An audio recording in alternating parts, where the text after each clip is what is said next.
SP আবার আমাকে খুন করার জন্য ঠিকে নিয়ে এসছে। যে বাবরি মসজিদ অযোধ্যায় ছিল সেই বাবরি মসজিদ মুর্শিদাবাদের বেলডাঙ্গাতে নতুন করে নির্মাণ হোক। बाबरी मस्जिद निर्माण अवैध है। বাবরি মসজিদ করে দিলে ভোট হবে না।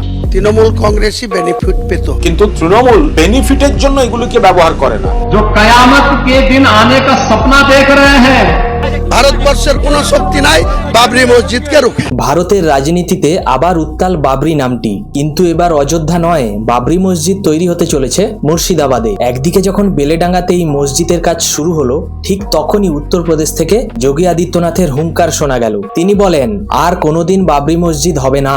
বাংলার মাটিতে এটা কি কেবল ধর্মীয় নির্মাণ, নাকি এর পেছনে রয়েছে কোনো রাজনৈতিক উদ্দেশ্য?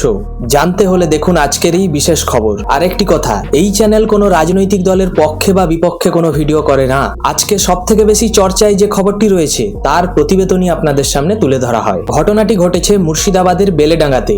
সাসপেন্ডেড তৃণমূল নেতা এবং জনতা উন্নয়ন পার্টির চেয়ারম্যান হুমায়ুন কবির আনুষ্ঠানিকভাবে আজকে বাবরি মসজিদের সূচনা করলেন। তৃণমূলে থাকলে হুমায়ুন কবিরের আজকের যে বাবরি মসজিদের সূচনা বা বাবরি মসজিদ তৈরি করার যে পরিকল্পনা, সেটা আখেরে তৃণমূল কংগ্রেসই বেনিফিট পেত।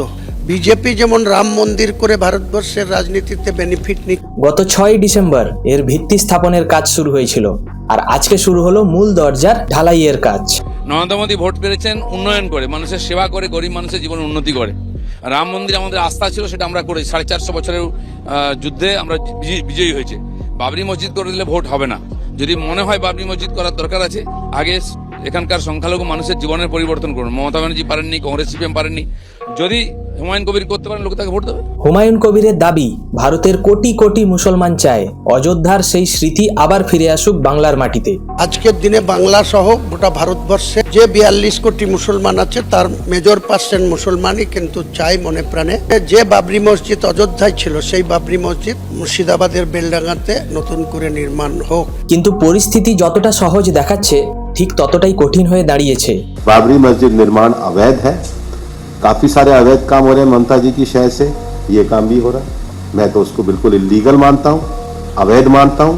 তৃণমূল বলছে তারা সব ধর্মকেই সম্মান করে, কিন্তু রাজনৈতিক ফায়দার জন্য এগুলো করে না। তৃণমূল সব ধর্মকে, সব উপাসনাগারকে সম্মান করে, কিন্তু তৃণমূল বেনিফিটের জন্য এগুলোকে ব্যবহার করে না। অন্যদিকে এই খবর পৌঁছে গেছে উত্তরপ্রদেশের মুখ্যমন্ত্রী যোগী আদিত্যনাথজির কানে।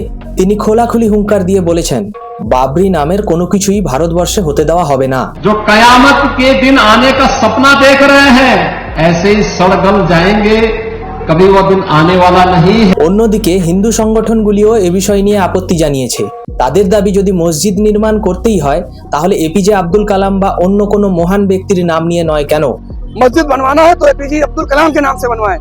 कि बाबरी मस्जिद का निर्माण नहीं होने दें। শুধু মসজিদ নির্মাণ নয়, হুমায়ুন কবির আজকে করেছেন বাবরি যাত্রাও। মালদা থেকে উত্তর দিনাজপুর পর্যন্ত 175 কিলোমিটারের একটি পদযাত্রার পরিকল্পনা ছিল আজকে, কিন্তু পুলিশের অনুমতি এবং পরীক্ষার কারণে এটা এখন 22 কিলোমিটারে সীমাবদ্ধ করা হয়েছে। পলাশী থেকে বেলেডাঙ্গা পর্যন্ত এই যাত্রা নিয়ে পুলিশের সাথে চলেছে অনেক টানাপোড়েন।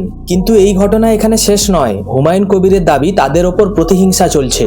পুলিশ নাকি তাদের মেয়ে এবং শ্বশুর বাড়িতে 4টি সম্পত্তি বাজেয়াপ্ত করেছে। শুধু তাই নয়, হুমায়ুন কবির একটা বিস্ফোরক দাবিও করেছেন। তিনি বলেছেন, এসপি নাকি তাকে মারবার জন্য সুপারি কিলার পর্যন্ত পাঠিয়েছিল। এসপি আবার আমাকে খুন করার জন্য ঠিকে নিয়ে এসছে। আমি রাস্তায় গাড়িতে যা আশা করি, সেটা 2জন সুপারি কিলারকে এসপি বরাত দিয়েছে। মুর্শিদাবাদের পুলিশ এ বিষয়ে কোনো প্রতিক্রিয়া না জানালেও এলাকায় কিন্তু উত্তেজনা চরমে রয়েছে। বাংলার মাটিতে বাবরি মসজিদের নির্মাণে কি শান্তি বজায় থাকবে, নাকি কোনো ধর্মীয় দাঙ্গায় রূপ নিবে? এ বিষয়ে আপনাদের মতামত অবশ্যই কমেন্ট বক্সে জানাবেন। ভিডিওটি ভালো লাগলে লাইক, শেয়ার এবং সাবস্ক্রাইব করুন। পরের ভিডিওতে দেখা হবে। ধন্যবাদ।